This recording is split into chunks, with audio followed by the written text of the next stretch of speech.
Yo, welcome back to another episode of On the Spot Sports. And before we get to our guest today, we have a big shout out for Living Sisu. Living Sisu is a platform and app that wants to give you all the tools to have success in your sport. Their main objective is to activate your lifestyle.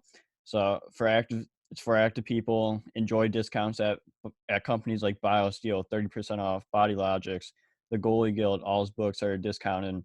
Roan, Lululemon for men. 20% off online stretching programs with Eccentrics, 1 full month free. They got super silent massage guns, 20% off those. And it's a great quality. It's way less expensive than a Theragun, and it's great quality. So there's so many more discounts that you guys will need to just become a member to see. So they want to provide you with anything you need for success. So come join the community. I'm a part of it. A bunch of other athletes are a part of it. So it's free to join. It takes 20 seconds to get exclusive offers to your sport, and it's definitely worth it. So do us a huge favor and go sign up for Living Sisu's membership. It's free, takes 20 seconds. So go do it, and we'll see you there. Living Sisu is a great company. We know one of the co-founders, Zach Fricali. He's a great guy. He's the co-founder. He does a lot of live streams on Instagram at Living Sisu, and with a bunch of elite athletes, and you learn a lot from like the athletes' determination, their resiliency, everything to what made them become successful. So it's been a great experience so far. So go on. I'm gonna leave the link in the description. So go sign up. Yo, welcome back to another episode of On Spot Sports. I'm Jack, and in today's episode, we are joined by a very special guest, current professional hockey goaltender Greg Hussey. Greg is currently playing the Southern Professional Hockey for the Macon Mayhem right now, but he also played in the Federal Prospects Hockey League for the Watertown Wolves this season. Greg played his junior hockey days in the EMJHL, the EJHL, before playing 4 years of NCAA Division III college hockey at Becker College before turning pro in 2017 with the Danville Dashers. So this can be a really fun episode, Greg. So welcome to the show, Greg Hussey. Hey, Jack. How's it going, man? Thank you for having me. Yeah, no problem. It's going good. Can't complain. Living the life out here. How about you?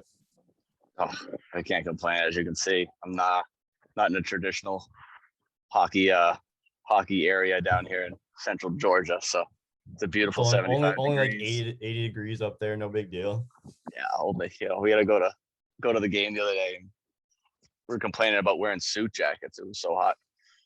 So yeah, but at least you're in the warm weather, and it's not 30 degrees or 20, 15, 10, whatever, and it's freezing outside. Yeah, that's true. Well, I'm sure Watertown got about 5 inches last night, and they'll probably get another 5 today. So I'm thankful. Yeah, I would not be surprised up in New York, up in Watertown, if they get snow now. Yeah, but how have things been for you? Because you're currently up in Macon right now for the season right now. So like, how's everything going in Macon? Things are going good. I love Macon, man. I didn't know what to expect coming out here, and obviously I was just overwhelmed with happiness to be able to come out and obviously play on the same team my brother's on, but also to maybe get a call up that I always thought wanted in my past years. But it's awesome up here, man. They take such good care of you. The fans are unbelievable, and man, we got probably one of the best booster clubs that I think anyone in the SPHL has even seen. So I'm in a good spot. Yeah, and you really can't complain, especially like we're talking earlier before this episode, and like your background is crazy. So like, can you give like a background story on yourself and like how you got into the game, and like when you actually started playing hockey, and like how old were you? Oh, so started with probably started. My dad obviously slung skates to my feet the minute I could actually like almost stand up on my own.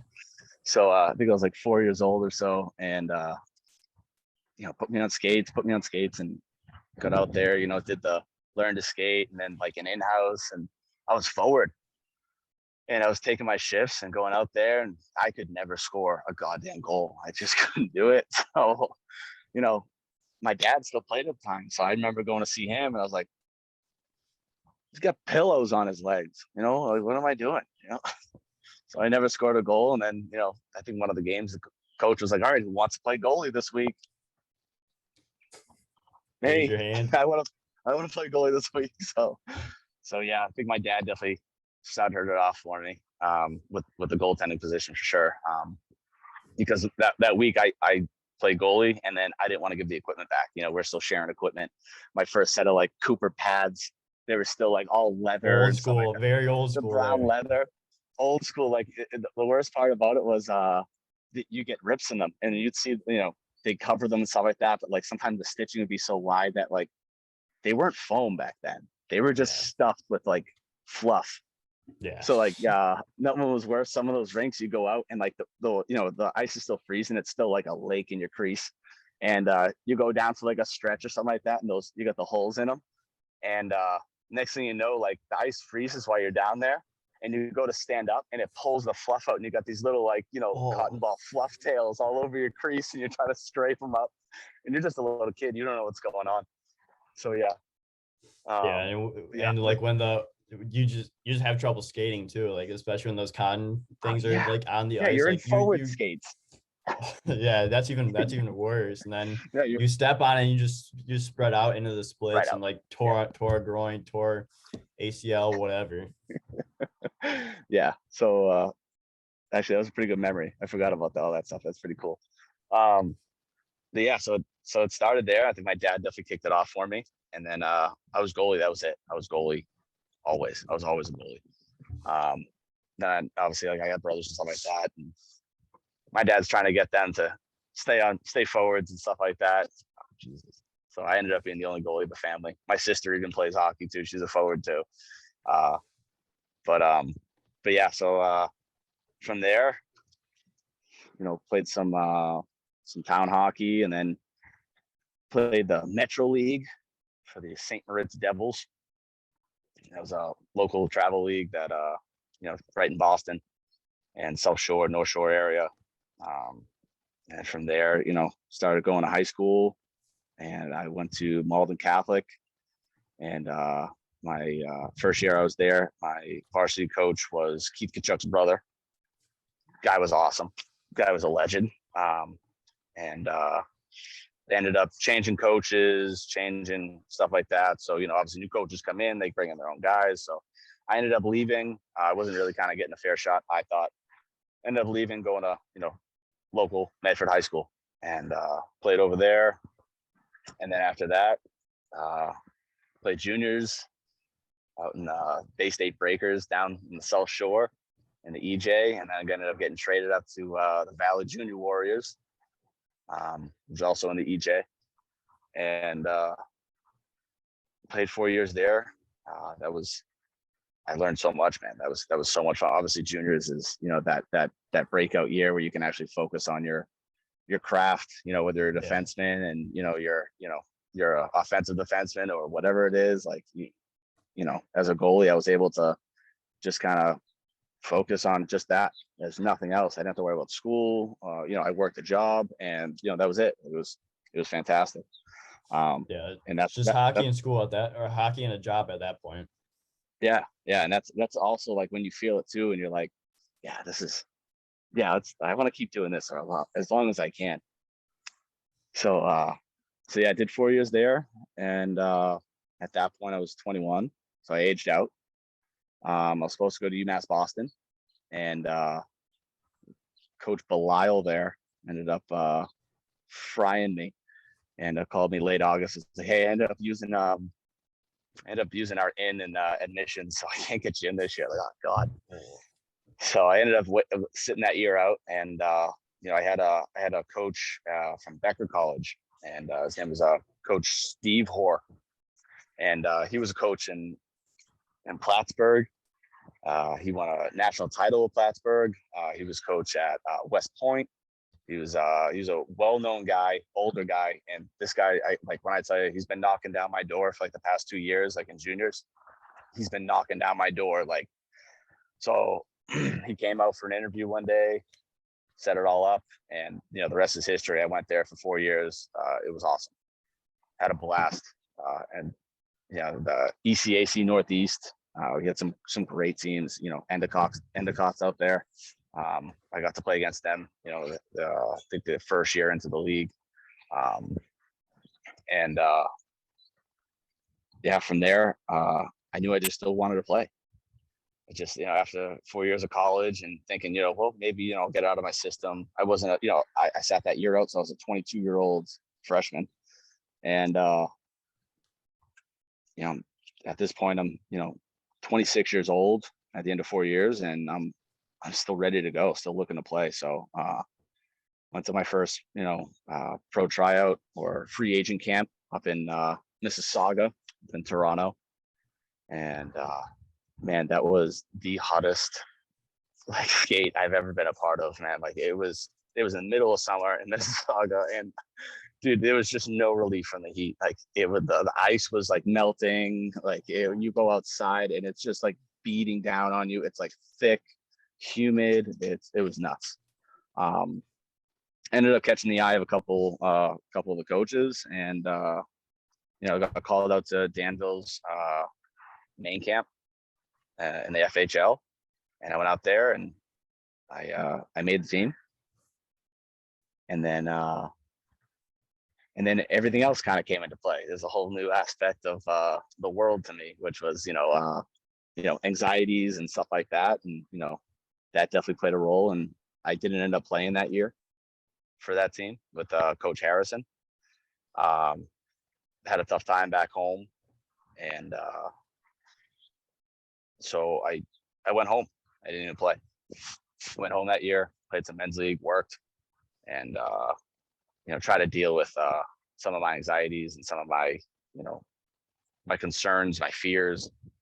I thought I got a grip on it, and went out the next year, made Danville's team again.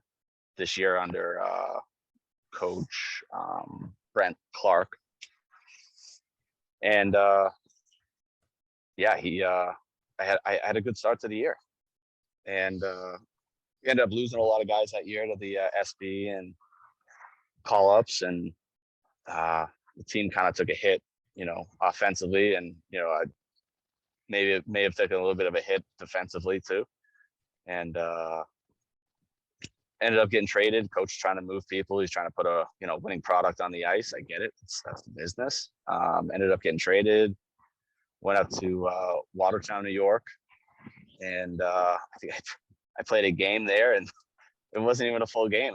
I walked off the ice, and that was it. I just couldn't do it. So it was interesting. I had to deal with a lot of stuff mentally, for sure. I wasn't.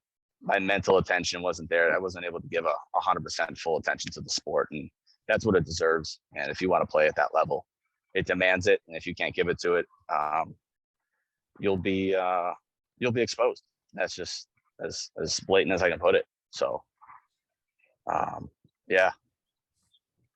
Yeah, that's a crazy journey so far. And then you take like 4 years off, and then you get back into this season this year with Watertown at first before going to Macon. So like, what was like the process like to start training over the summer, and then just to sign a deal with Watertown? You were the fourth string at the time, so like, what do you have to do to work your way back up to a starting role? Yeah, this summer was like, obviously, like we spoke earlier, I said, COVID was the great equalizer. Yeah. Everything I thought that I was building towards, and the reasons that I would leave hockey and stuff like that were for, a family and,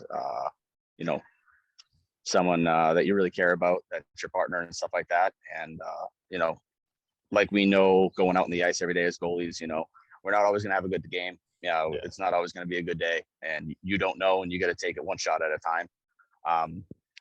Things didn't work out with me and my ex now. She was my fiance. It didn't work out. I'm not ashamed to say it. It wasn't what I wanted to happen, but these are the ups and downs of life that I've learned to deal with through hockey. Hockey teaches us, no matter how hard we work for something, no matter how sure we think something might be, it might not be. So hockey definitely helped me get through it all. It was a difficult time, and I was able to take a step back after this happened and realize that where I was in life was not where I wanted to be. There was something always missing those past 4 years in my heart. When I was, a UPS driver driving that UPS truck around, like, man, hockey's all I could think about. So I started playing with my good friend Ryan Domowski, who's been a professional athlete. He just hit his 100 pro games. So congrats to him. Big shout out to him. Keep kicking, buddy. And but we're out in Connecticut, and there's not much hockey out in Connecticut. It's definitely where I was living was a hockey dead zone. So I was the only other goalie, and he needed a guy to shoot on. So I started skating with him. And then that led to a bunch of other of his friends that were, East Coast, AHL, NHL. And next thing you know, I'm using my sick days and, my option days for work to call out to make skates out in Springfield to start, because I got the itch, man. I got to get some pucks shot at my head. So yeah, that was, I was like, all right, I kind of like this. And eventually it brought me to a point that I got just, I think I was having a conversation with Ryan and, just a couple of the other guys in the locker room. And, I think one of them said, like, where are you playing this year? He kind of goes down the locker room, like, have you heard from this camp or that camp yet? And they're like, Huss, have you heard from anyone? Where are you skating this year? And I was like, I'm a full-time work employee, man. I punch that clock from nine to 5. So, but yeah, it kind of hit me, and I was like, I don't think I'm gonna play. And they're like, why not? Like, you're out here skating with us. Like, we don't want, there's a couple other goalies that come and go, and they do their own thing, but they're like, we're so happy you're here. Like, you're a competitive guy. Like, yeah, you got to work on some stuff, but there's no reason you haven't missed the step. Like, you're still good. Like, you can still kick. So I kind of got the wheels turning in the head, and I said, fuck it. So I quit UPS. I quit everything. Just quit it. And I started skating every single day with the guys and made some phone calls to Coach Clark, and he kind of reached out. Was like, hey, he always reaches out in the past 4 years. He's like, hey, you want to stack some pucks this year? Or, no, I can't this year, coach, kind of busy, but I reached out to him this year, and he's like, all right, come on out. Binghamton's having a free agent camp. I'm helping them run it. Like, show up, get out there. All right. So I get out there, and I'm there for a day. And he turns to me, he goes, yeah, go, just go right up to Watertown, because he's coach of Watertown this year. Just go. I was like, I only skated once. I got 2 more days. What do you mean? He's like, no, just go. Like, okay, all right. So got up to Watertown, and I was the 4th goalie at 31 years old, but going up against one of them's a 6'3" goalie who I'm sure the hockey world has probably seen an open mill save or 2 from him. He's been up and down. He's been called up twice in the SB. He's Colgan's he's just a great human and a great goalie. So that was intimidating. I had 2 other goalies that have been in the mix, whether it was with in East Coast training camp or been called up and down in the Fed a couple times. So it was as a 4th string goalie at 31 years old, going up to kids that were half my age, and one of them was literally a full century younger than I was. Not century, a decade. Sorry. But yeah, he's literally 10 years younger than me, and man, I was intimidated, to say the least. But Clarky came up to me. He's like, hey, I want to start making bucks. It's not much money, and I'm like, coach, I just gave everything up right now. Like, my life was going this way, and it just stopped. So I don't care about any of that right now. Like, let's just play some hockey. And he's like, all right. He was like, just stick around. Huss, just stick around. I said, all right, I'll stick around. And so I stuck around, just kept practicing, and I had nothing to worry about, man. Besides, little black discs coming at my head, that was it. That was my only concern in life. So I just kind of I bit, and I fully committed to everything. And getting back into a routine wasn't easy, but it was easy because it's what I wanted. So, it was awesome to know where I came from, to know the feelings that I've had, the depression that I was dealing with, or the anxiety that I was dealing with, to get to that point of, holy crap, I was driving a UPS truck this time last year, and never in a million years did I think right now I'd be hearing my name, starting for Watertown, or, Greg Hussey. You know what I mean? So I thought that life was actually behind me. So I was just humbled, and just, it was, going through that rough time, and I actually just invested in myself, and it paid out. It paid off, and it kind of showed me that, if you put your mind to it, you can achieve it. So fortunate enough, a couple of guys, the other goalies that were in front of me, they got their chances, and maybe they just weren't up to par. Maybe, and coach cuts one goalie. I say, I'm third string, and keep playing a couple more games, and I get a game, and coach cuts another goalie, and I win my game. I win another game, and we're just kicking now at this point, and I'm just fortunate, man. Honestly, I'm just happy.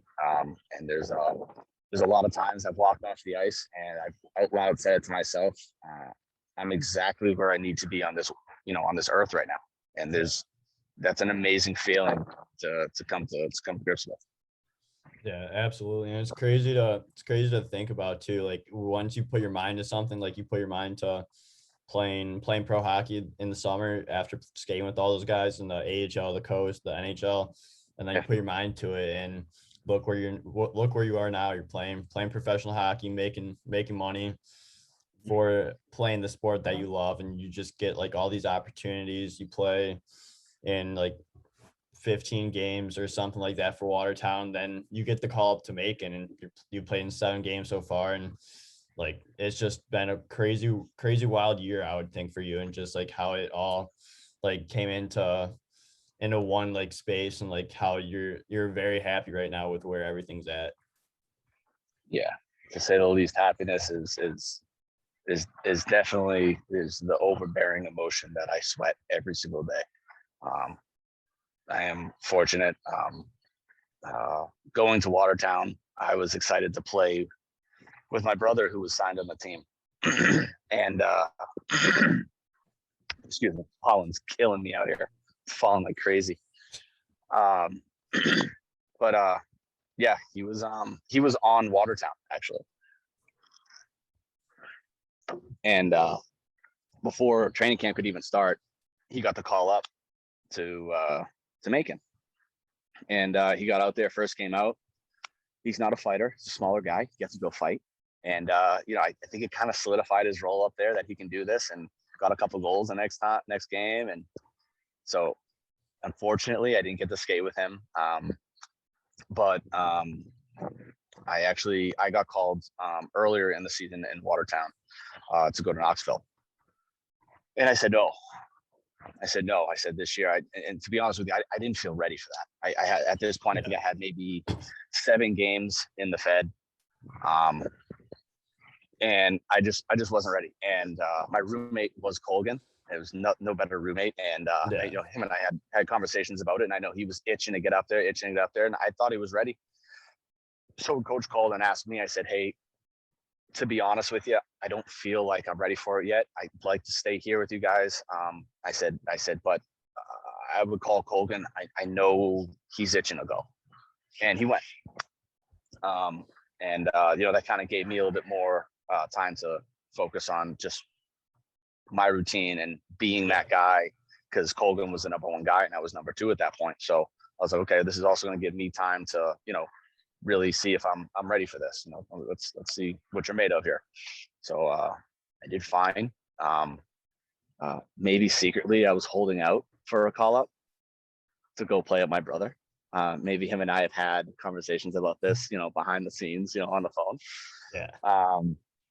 So I was just being patient and, just being happy with, being that starter role and stuff like that. So before, if I got a call, which I ended up getting a call, and the goalie out here, DK, got called up to the coast, who I think I still don't think he's lost the game in the coast. So kudos to him, man. He's a great guy.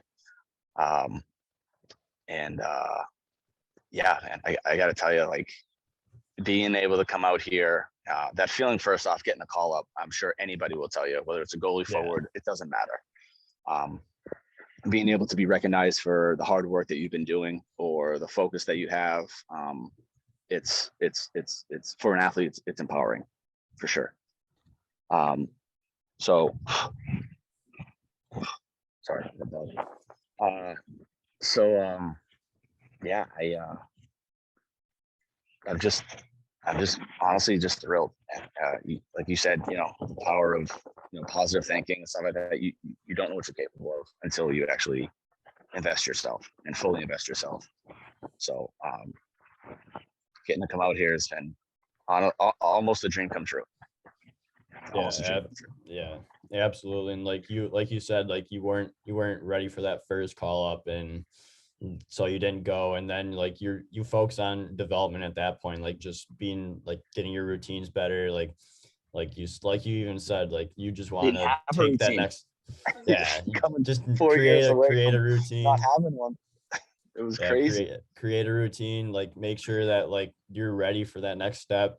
So like, what was it like in those like next couple games that you were in Watertown still, and just being able to develop those routines, develop at practice, like get those shots, like feel comfortable at the position in the game, and feel comfortable with where you're at, and like help yourself develop, and then get to that SPHL level? It was, I mean, I got to tell you, it was right out the gate. I obviously felt the weight on the shoulders. It's like, okay, all right, well, it's here now. Now you're number one. Like that's, you also at that point, I think the team was on like a 4 or 5 game winning streak too. So it's like, oh shit, I can't lose. Oh, all right, let's get this going here. So it was a little intimidating, but I think that was probably the onset of self-reflection and self-check-ins. You know what I mean? Mental game. Obviously, goaltending is such a mental sport, and I think that was where I started. Really like mentally checking in, like, how do you feel today? Are you hydrated? Have you stretched more than once today? You know what I mean? Like all this stuff like that. Maybe watch some film on the team you're gonna play. Who are their top guys? Like just trying to be a student of yourself and of the game. I fell into that. And I really focused on just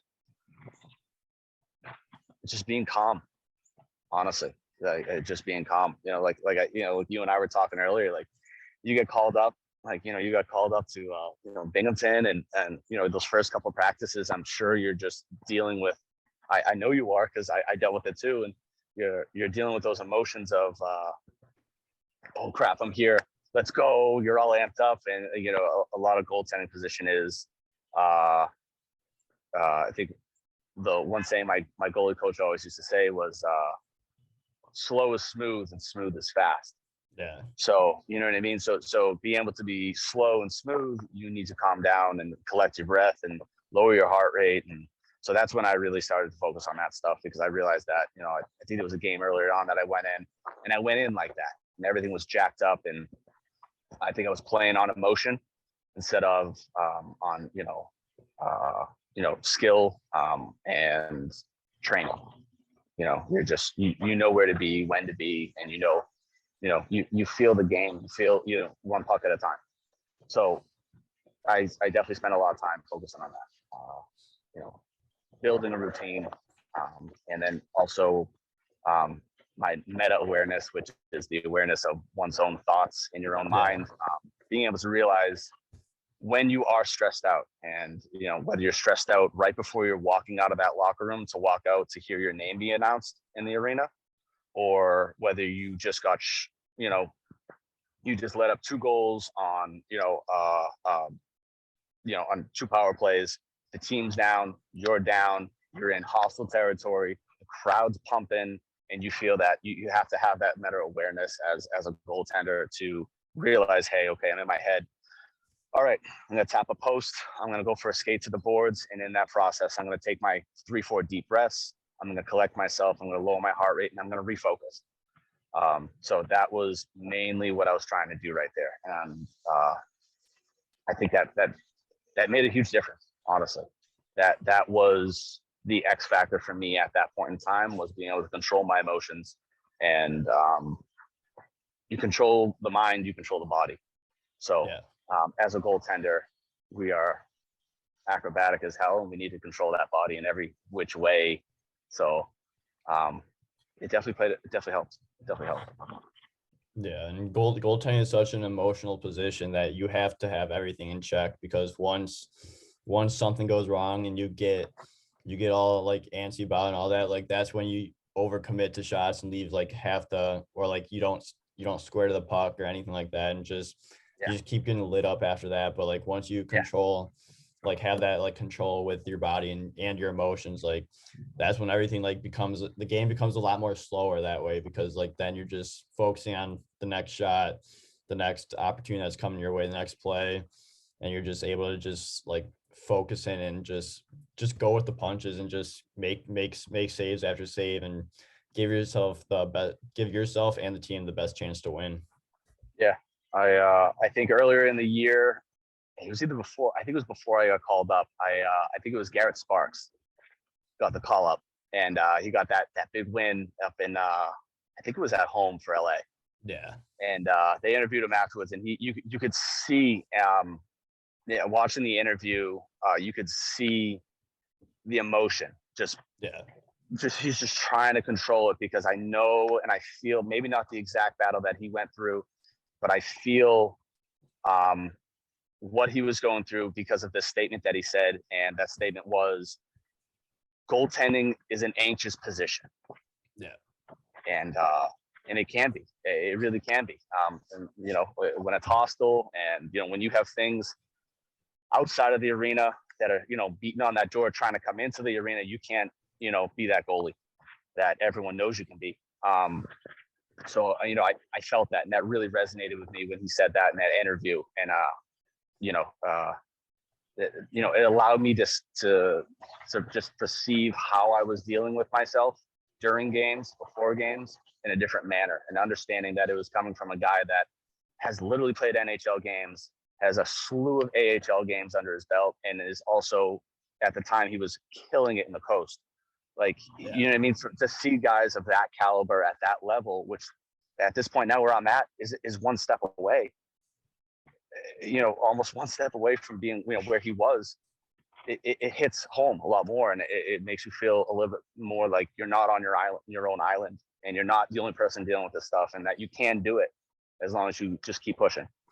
That's a great point to bring up, because like I remember seeing that interview, and like Sparks, he's a big inspiration for me. Like I've skated with him a few times, and just like you see that love of the game that he has, and like everything that goaltending does. Like it's a tough position, especially like when you give up goals and like just stuff like that. Like it's a tough position to deal with. Like you have like anxiety and all that stuff that goes with it, and like it's a lonely position, but like just to see the emotion and everything, and to get that win in the NHL after coming back from like 4 years without playing or getting that NHL win, like you just see how committed these guys are to their craft, and how much they love the game.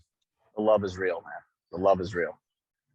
Yeah, and like that's all that it comes down to, is just like the love of the game. Like you said, you have to be like 100% committed to the sport if you want to play at that level, and especially because like it takes a toll on your body, your mind, like everything. Yeah, 100%. 100%. Yeah.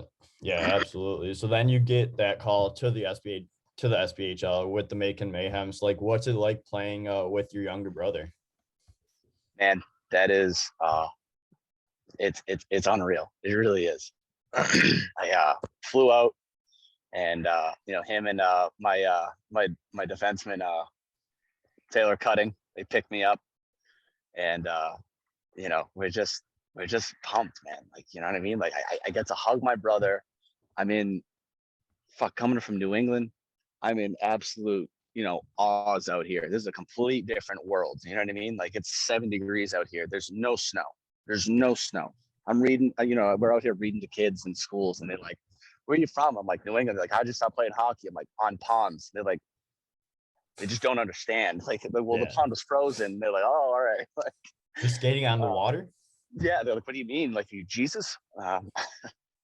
But uh, but yeah, man, just being out here with him is incredible. And obviously, coming straight out, like, it was for me, it was difficult, and I think I even heard him talking to one of the other guys, and like, I don't think he knew it, but he's like, it's a speed right now. My first couple practices out here, I was behind. I was Yeah. behind. Like, I wasn't in the right shape that I needed to be in too, like hockey shape wise. Like, I mean, no kick at the Fed, but sometimes the guys aren't in the best shape. And sometimes they're there because they're not in the best shape, or they're older guys or something like that. And I'm also, I wasn't in the best shape, Yeah. so I really needed to like bear down, and he definitely he was blatantly honest. I think and he's like, you're slow right now. You're not quick right now. It's you got to pick it up. So being able to have that from somebody, and not obviously sometimes you got a defenseman or a winger say it to you, you don't know, Yeah. and like you're like, fuck, they're just ripping me, you know what I mean? And sometimes it's not how you don't listen to how the message is being given to you, but listen to the message itself. You know what I Yeah. mean? Being able to play with him has been great because he can just give it to me. And there's layers of, whether he's my hockey partner or my forward, Yeah. he's also my brother. So, you know what I mean? I can take it in a different way. And, I can also do the same for him as well. Like, hey, dude, you're buzzing around out there, but you're, you know, lay down a fucking hit. Like, it's the SP. People have blown each other up left and right out here. This is, what I mean? You got to lay someone out, otherwise you're not get exposed. You take your guy out of the play, or there's another guy that's going to be on the break that you're not catching up to. So it's been great being able to just play with him. Yeah. And And like, I'd rather hear like complete honesty, especially from like a brother or like oh yeah, even a teammate, like complete honesty instead of like people like sugarcoating everything. Cause like I have like my hockey buddies, like we're brutally honest with each other. Like if you fucking suck that day, we'll tell you you fucking suck, and you just got to go the next day, the next skate, whatever, and just work harder and just work on like not sucking that day and just getting a lot better that next day. yeah, yeah. So it's been great. Definitely playing with him up here, and I finally got my first game. Got my first start in Macon. It was a special jersey night. It was the Macon Music Night. So our jerseys were I was a cow, basically. All right.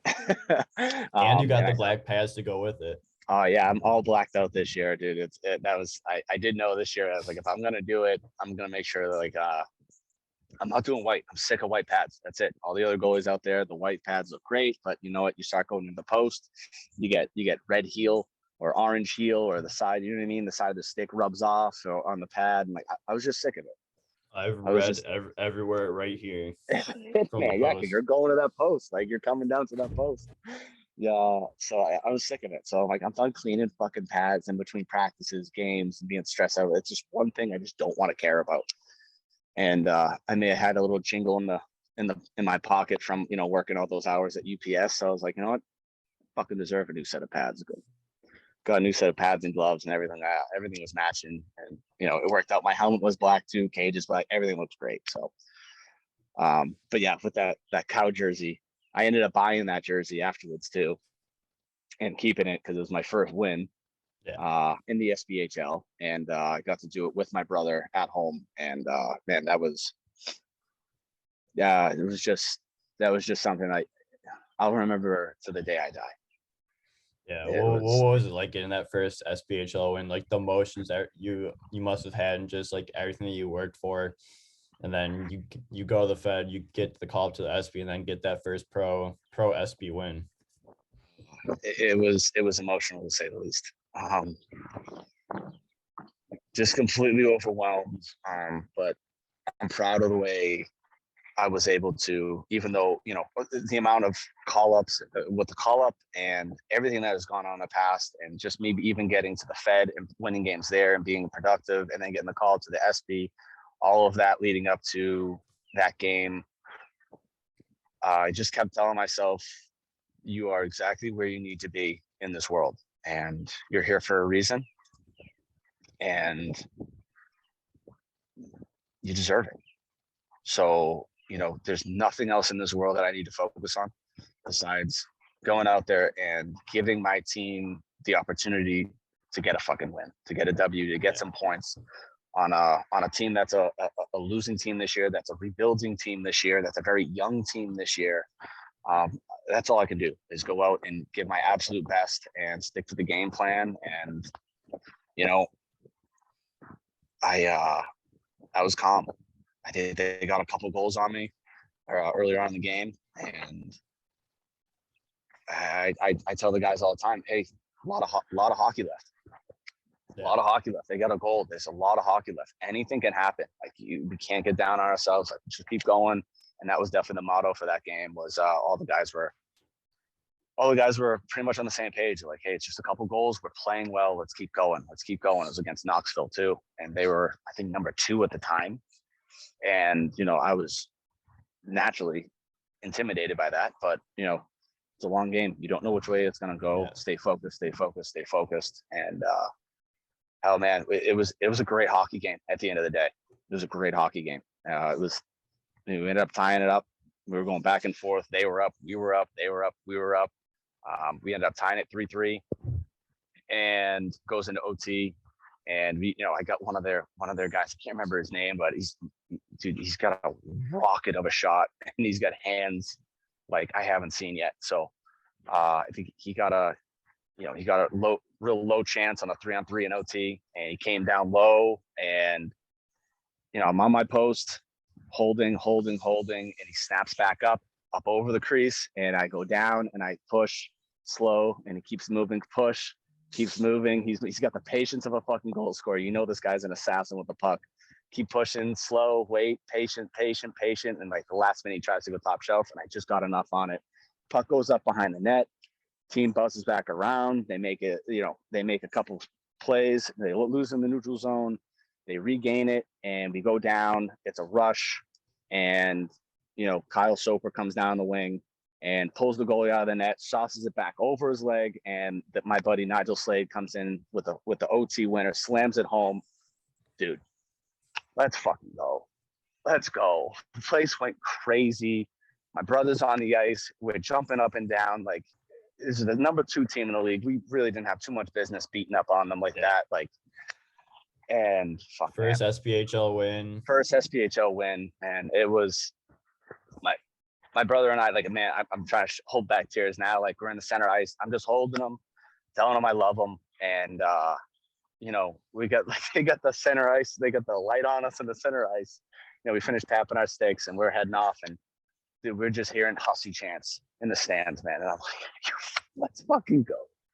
That's nuts. What an impact.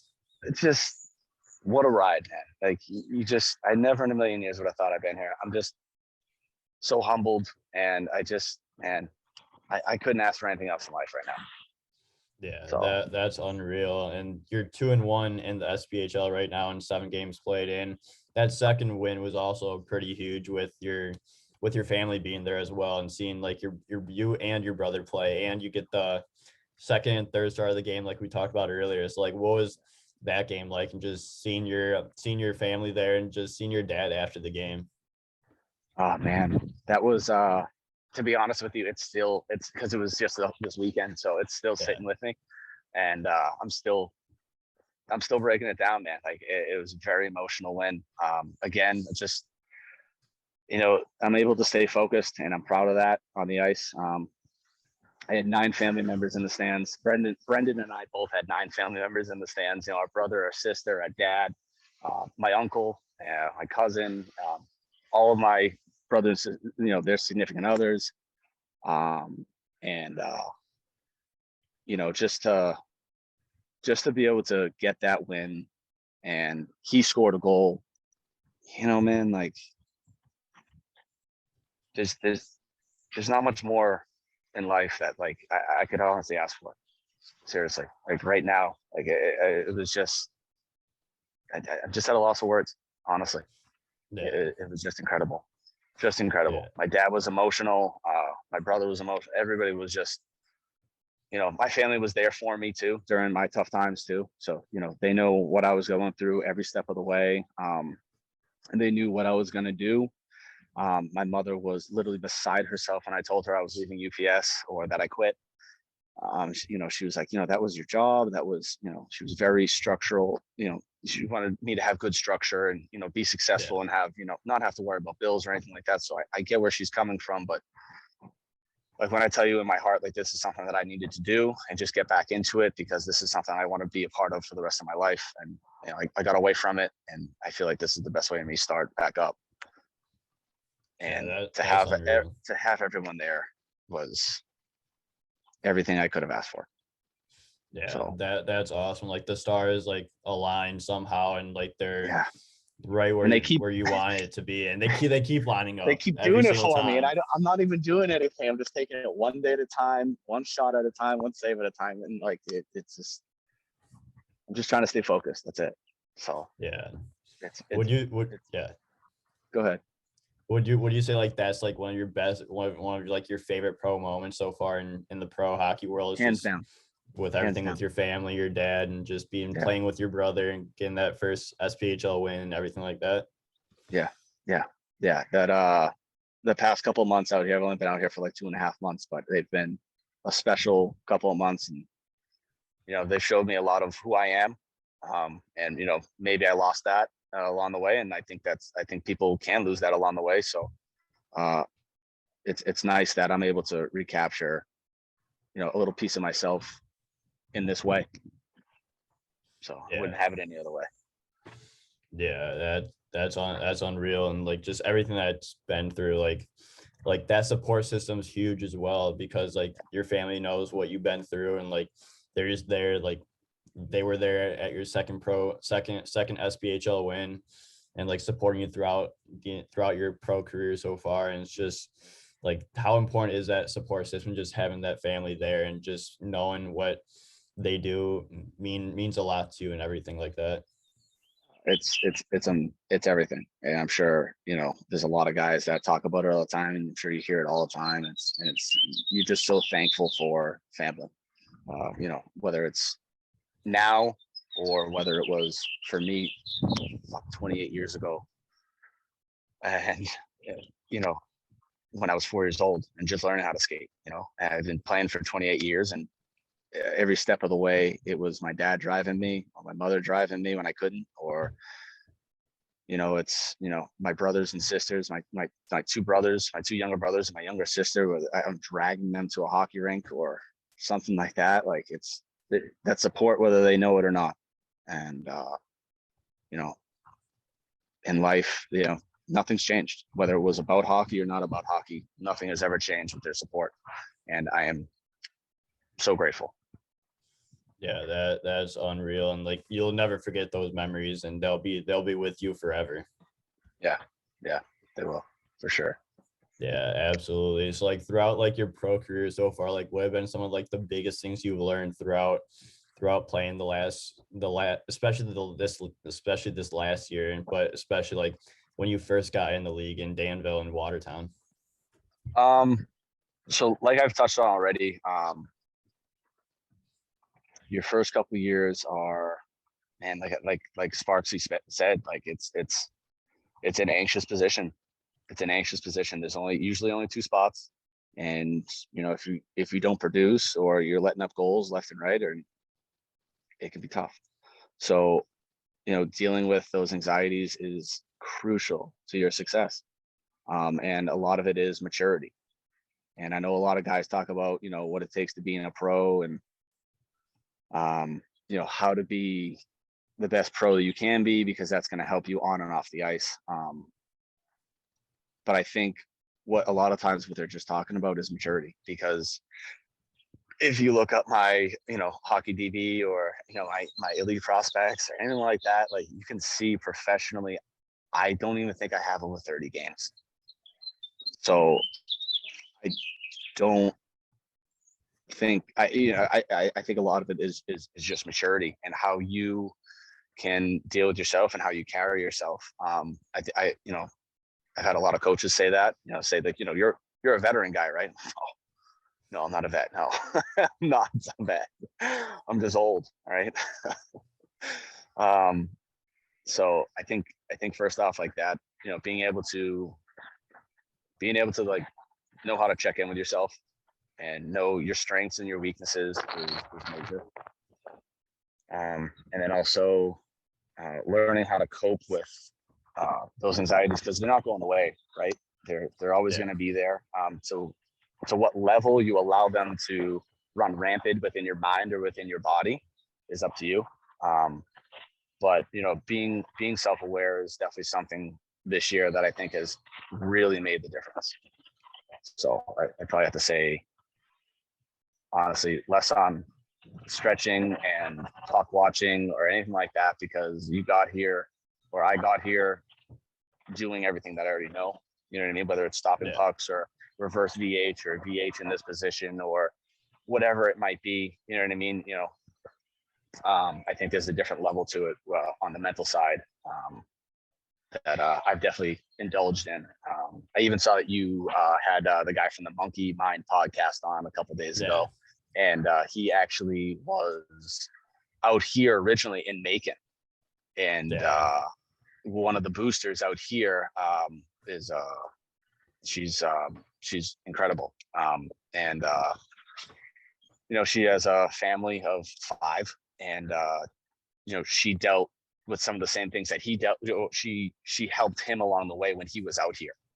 And she was kind of for him to get his mind off of things and have like a sense of family, which is obviously very similar to what I dealt with the anxieties of being away and stuff like that. And just talking about it is a major help, and hearing about it is a major help. So she turned me on to that podcast, and I listened to a bunch of those podcasts, and there's even a couple of guys on there that I know that I ended up reaching out to, that I grew up with, and they had some family issues. And man, it's amazing how the hockey community is so tight, and a lot of these guys are dealing with the same stuff.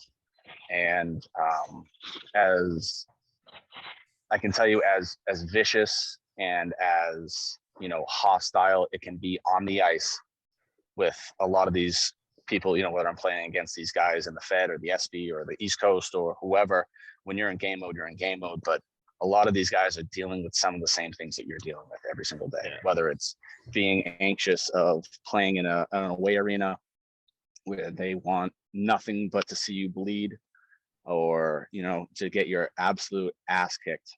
And trust me, I've had that this year. I started in Pensacola, and Pensacola set a record that game with the most goals scored in SPHL game, and I started that game. It was insane. It was a complete mind lapse on the entire team's perspective there.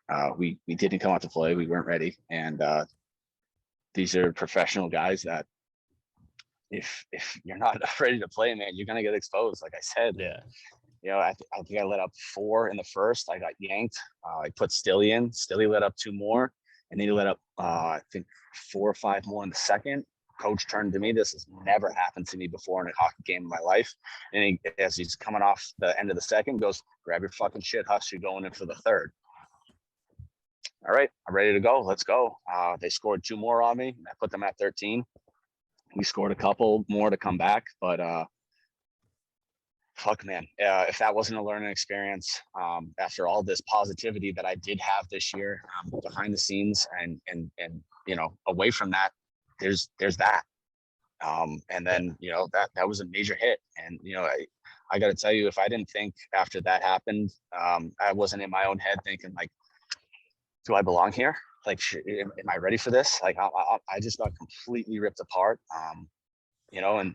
And that also kind of ties back into, having my brother up here, grabbing me by the back of my neck and saying, hey, this has happened with DK out here. This has happened with, Stilly out here. They're two great goalies. Our team has lapses like this. And it's expected from a team that's, a new team like this, a young team. Like I said, I'm the oldest guy on the team, and this kid's, 10 years younger than me on this team. So it was definitely a learning experience, and no matter which way you look at it, fuck, man, it's just hockey. Right? It's just hockey at the end of the day. So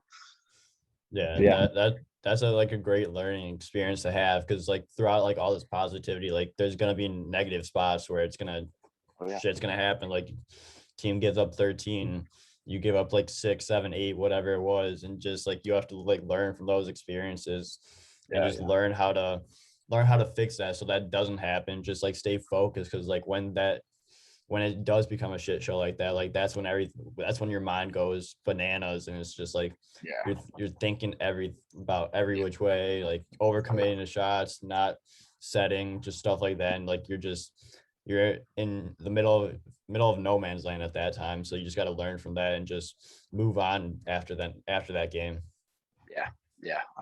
My old goalie coach for Mike Garagosian is the BU goalie coach, so he kind of took care of me my whole life. And one thing he always said was, he goes, goalies got to have short-term memory. Have short-term memory. They score a goal on you, you've already forgot it. Because you're going to have more shots coming. No sense in worrying about that. You can't take it back. I've never seen a ref take a goal back just because the goalie was like, hey, that's fucked up. So you just got to keep going. Yeah, exactly. And like there's been times where it's like you give up the terrible angle goal, and you just gotta drink some water, go to the boards, just saying there's more shots coming, next one puck, one save, next shot, whatever it is, and just gotta have that short-term memory and just forget about it. Gotta let the game come to you. That's all. Yeah, exactly. It's like throughout all this, like what are some like tips that you give younger goalies looking to get to that next level, and just goalies looking to get to that next level, whether it be AAA to juniors, AA to AAA, just juniors to college to pro, or anything like that? Like what are some tips you'd give them? Ignore the hype. Probably be my first one. Definitely ignore the hype. Like I said, beginning of this year, you have Colgan getting interviewed by this guy or that guy, or even if it's high school, college, whatever, you got this, somebody else may have that hype, or hell, maybe even you have that hype for that, that upcoming season. And I'm telling you, that's not gonna keep you humble if you focus on that outside stuff, whether it's stats, whether it's an interview, or it's whatever the newspaper said or a buddy from the other team said. Like, just ignore it. Like, you can't hang on to everything everybody says, and if you try to, you're going to lose your mind, and you're not going to focus on what you need to do when you have the skates on. So definitely ignore the hype. Like, just focus on what you need to do, because nobody knows what you need to do better than you.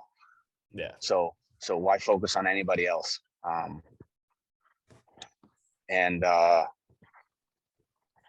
just know that you're limitless. I think those are the only two pieces of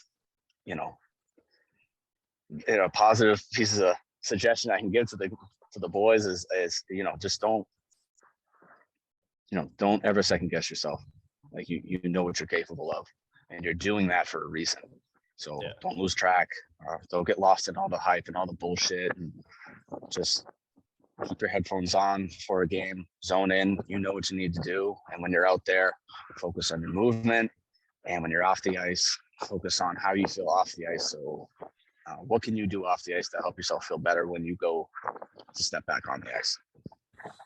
Yeah, absolutely. Those are some great tips, and like everything like you said, like you just gotta don't second guess yourself. Like just if you have something in your mind, go for it. Like doesn't matter what it is, like just go for it, and things will work out eventually. Like even for you, like things worked out, and like look where you are now. And you took 4 years off, and now you're in Macon in the SPHL playing games with your brother. Like there's like the stars align.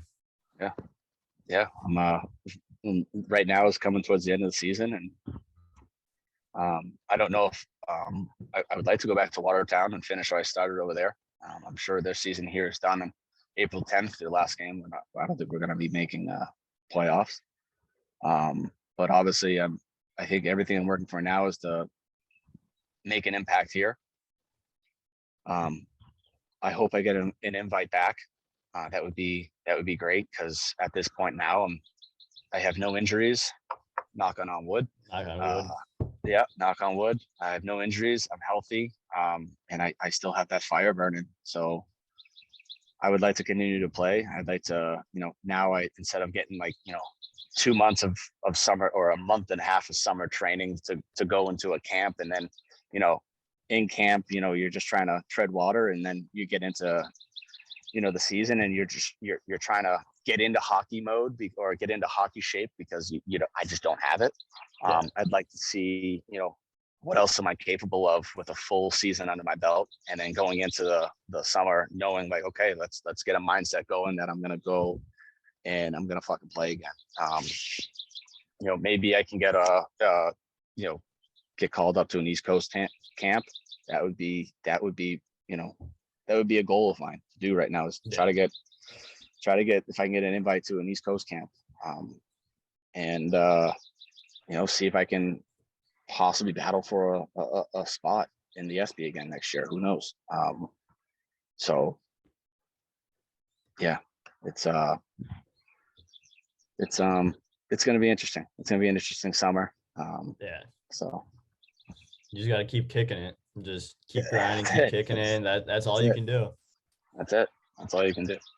So yeah, that's unreal. But I have a few more questions before you wrap things up here. So what's your typical game day routine on a game day? So game day routine is we probably have a pregame skate. I usually walk into that like my mind's blank. If you go in with expectation and you start getting like lit up by the boys or something like that, it can fucking crumble you real quick. So you go in, you're focusing on you. And I'm new to a lot of pregame skates. It hasn't happened too much for me out here in the SB. They like to do it a lot, and that's fine. So I go into it with an open mindset. If I do start getting beat, maybe I'll go off to the corner and I'll work on some movements, and work on some, focusing on like, some angles or something like that, just to kind of bring myself back into that, that structural goaltender routine mindset that we all have. Get off the ice. I don't know what it is about this team, but they are addicted to Chipotle. So once they're off the ice, we're probably within, if I ask 3 out of the 4 guys, or 4 out of the 3 guys are going to tell me to go on a chipper, so I can hop on a ride with them, go get Chipotle. I eat, I come home. I'll do a light stretch just to check in, make sure the hips, because I am, 2 weeks away from being 32 years old. So my hips are old, to say the least. So I check in with them to keep them loose. And then I take a nap. I probably take a 2.5 hour nap. I don't force it. I'll hop on. I also have this meditation app that I use. It's called Fit Mind, and I really like it. It helps me kind of like be aware of like I talked about earlier, that meta awareness, that mental chatter that you have going on in your head, that am I worried about paying off a bill, or, like I don't have a car out here because it was back in Watertown getting fixed. Am I worried about that? Am I worried, just where am I? Make sure that I'm focused on, the task at hand. I have a job to do. This is my job. So I need to focus in. So I'll probably mix in a meditation, and I'll wake up, hit the shower, get rest, try to look as good as I possibly can, and head to the rink. Sometimes we stop. If it's a home game, we'll definitely stop at a place out here. Down south is a place called Buc-ee's. Oh, man, Buc-ee's is incredible. So I think DK said that was one of his favorite spots. Yeah. So funny thing is, so DK went up and I filled his shoes, or I'm trying to fill his shoes. I'm not on that level. But I took his spot. I'm living in the same house that he was in. He's got the same roommates, same everything. I'm using his yoga area. He has like everything still set up here.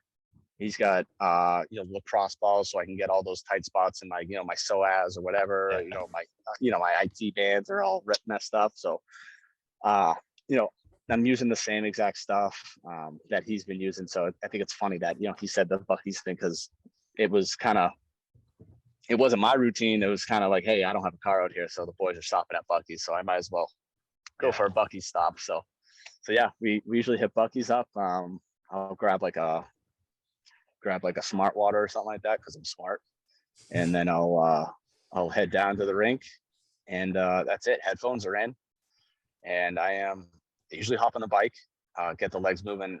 That's something new I've never done, is hop on the bike, and I like it. I hop on the bike.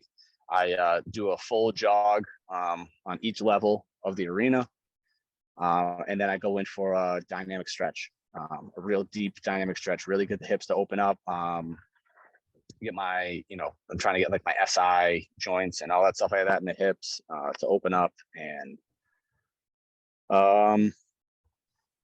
from there I usually I'll go for a foam roll stretch, and then it's time for practice. I'm just listening to music, and that's it. It's time for the skate, for the warm-up skate, and I get out there and I'm just watching pucks. Sometimes I like what the fans have to put up for signs. This week, what was the sign this week? The sign this week was, "We don't like hookers, we heart Hussies." So that was pretty cool. So that's clever. That was pretty good. Yeah. So I usually look for the signs. The fans have some good signs out there, and I'm just taking it in. I'm happy where I am. I'm present in the situation that I'm in, and being on the ice, and that's it. It's very laid back. It's not forced. I really, really try to stay away from superstitions. Yeah. I really try to stay away from it, because there's so many times in the past, but in college, I've had superstitions, and I built that superstition because I had a good game that day before, and I did that. That's why I did that. But guess what? I did that superstition 3 more times, and we got our asses kicked. And I didn't have good games. So in my mind, cognitively, like that doesn't make sense anymore. So I kind of like, I try to stay away from superstitions. Like, you just take it as it is. Like, and also, it's tough to have superstitions in the FHL, because I tell people all the time, once you play in the FHL, you think you've seen it all. You haven't. Yeah. You haven't. Something's going to happen that you're going to be like, whether a fan fell over like the boards into the ice and like gets his ass kicked, or, you know what I mean? Like, the craziest things have happened. So I just try to take it at, like an hour at a time, or 10 minutes at a time, especially day by day, just very slowly. And I just try not to force it. So that's a great routine. That's all I got. What are you listening to when you put the headphones on? Like, what songs you listening to? So it depends. It's either like I'm listening to like some like outlaw country, like some hard blue collar guys. Yeah. You know what I mean? That they've been through some shit. You know what I mean? Yeah. Mm-hmm. So I'm either listening to that, or sometimes if on the way down, sometimes my captain Draps will he'll get me into the rap vibe, and I'm listening to like Kodak Black or something like that. So it Low depends. It mix of depends. everything.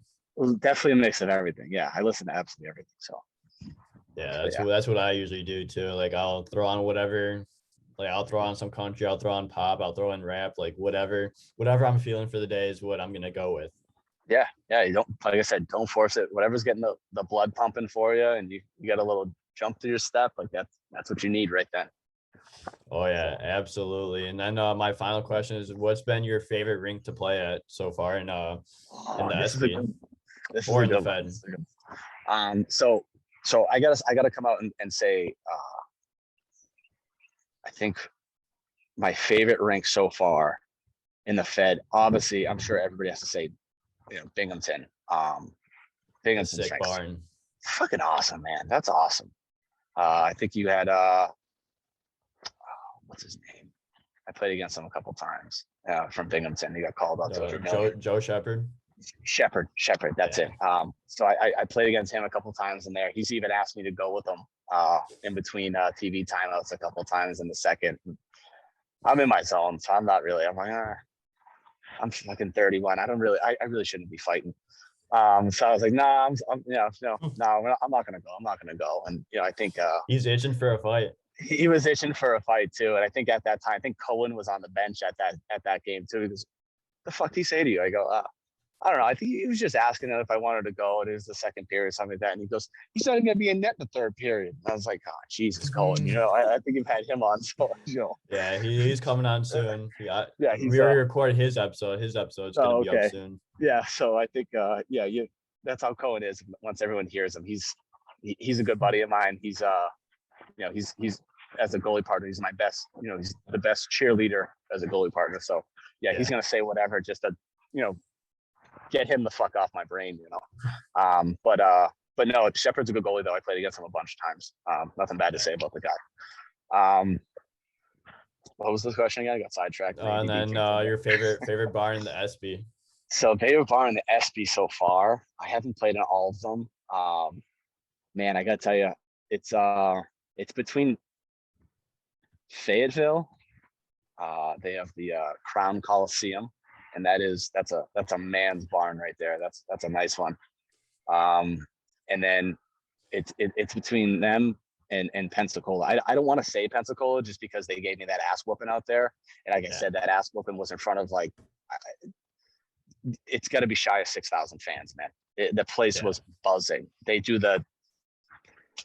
if you look it up, if you look up their goal song, I think it's the Blackhawks goal song, and then everybody is up going like this, and you're just like, place is packed, bumping. There's freight train horns going off, and you're like, whoever's got that sniper up there, just put me out of my misery now, please. Take me out, get me out of here. So I'm reluctant to say Pensy, but fuck, man, Pensy's that's an unreal arena to play in. It really is. And then obviously, those are my top three. Obviously, and then obviously Macon is a great place to play. When we get fans in the stands, man, it's on a Saturday night, the place is buzzing. So, but yeah, I would have to say, I'd have to say, I like Fayetteville's rink. Something about Fayettille's rink. I don't know what it is. I just like the way it's set up. I just like it. So. Yeah, those are some great barns. I've seen pictures of them, and obviously I've been in Binghamton's rink. That's a sick barn. Oh, and then Pensy and Fayetteville seem like they have a pretty cool setup as well. Yeah, they do. I think what makes it so much fun though is obviously the fans. So at the end of the day, you see fans, they're hostile, but the players wouldn't have it any other way, right? That's what makes it fun. So yeah, absolutely. And then my final question has to be on your elite prospects it says Greg with 2 G's. So what's the deal with that? So that was Coach Hoare. I think I was just being in my college days. I was a little bit more cocky than I am now, and I think I was walking around my shit don't stink, and I think I said something to Coach Hoare one day or something like that, and it was a little sassy or something like that, and he was like, "Oh yeah, I'll get you," or something like that. And the next year, or that year, is right before the season started. he added an extra G on my name and then started sending all my stuff to like NCAA started picking up on it. And they thought like, oh, that's a typo. So like Elite Prospects changed everything. And I only have 2 G's in my name, Greg. That's how I spell my name, Craig. So then like, you know, the guys got on me about it in the locker room. They're like, oh, okay, Greg, good. And, you know, that started in college. And from there, it just kind of followed me. Every team I played for, they just add in the extra G, you know what I mean? And like, even now, like everyone's like, they're like, yeah, you don't spell your name with 2 G's, you know, they'll sign like a jersey or something like that. And they're like, there's only 1 G in that. And I'm like, I know, like, on my birth certificate, it's 1 G, but like, you know, my coach kind of, I kind of got what was coming to me. My coach, you know, rest his soul, Coach Horace passed away now, but like, you know, that's a little thing that him and I like have that, you know, has followed me all the way this, you know, up until this far. So, yeah. So now all the guys call me Greg, gig. And yeah, so that's a funny way to have a nickname be is just keep adding G's at the end of Greg. Adding G's. Yeah. So yeah. I like it. I don't mind it. So.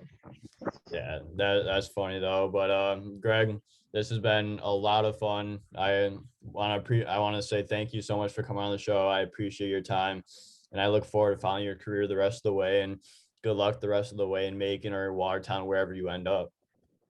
Thank you, man. It's honestly, I appreciate, you know, anyone who's interested in me. You know, I'm just some guy from Medford who's trying to play some hockey. So anyone who's interested, like I'm humbled that, you know, you're interested in that and that other people want to hear about it. And just want to thank you for having me on here.